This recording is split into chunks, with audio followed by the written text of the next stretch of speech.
மரவள்ளி கிழங்கு வச்சு நல்ல ஹெல்தியான ஒரு ஈவினிங் ஸ்நாக்ஸ் ரெசிபி எப்படி செய்யுதுன்னு பார்க்கலாம். தோல் உரிச்சிட்டு நடுவில் ஒரு நார் மாதிரி இருக்கும், அதை எடுத்துருங்க. காய் சீவலில் வச்சு நல்லா துருவி எடுத்துக்கோங்க. துருவன கிழங்க ஒரு பவுலில் சேர்த்து கொஞ்சமாக தண்ணி ஊற்றி ஒரு 10 நிமிஷம் ஊற விட்டுட்டு ஒரு 4 to 5 டைம்ஸ் கிட்ட நல்லா அழுத்தி பிசைஞ்சு வாஷ் பண்ணிக்கோங்க.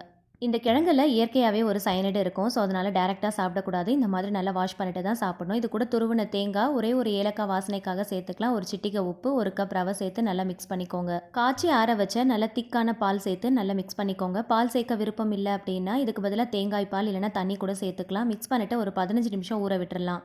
சின்ன சின்ன கிண்ணம் எடுத்து கொஞ்சமாக நெய் தடவிட்டு நம்ம ரெடி பண்ணி வச்சிருக்கிற கிழங்கை இதுக்குள்ளே போட்டு ஃபில் பண்ணிவிட்டு இட்லி பாத்திரத்தில் வச்சு கரெக்டாக ஒரு 20 நிமிஷம் ஸ்டீம் பண்ணி எடுக்கலாம்.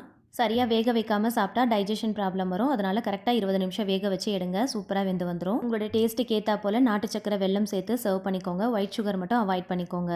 மரவள்ளி கிழங்கு வச்சு இந்த புட்டு ரெசிபியை கண்டிப்பாக ட்ரை பண்ணி பாருங்கள். வீடியோ பிடிச்சா லைக் பண்ணி ஷேர் பண்ணி சேனலை மறக்காமல் சப்ஸ்கிரைப் பண்ணிக்கோங்க. தேங்க்ஸ் ஃபார் வாட்சிங்.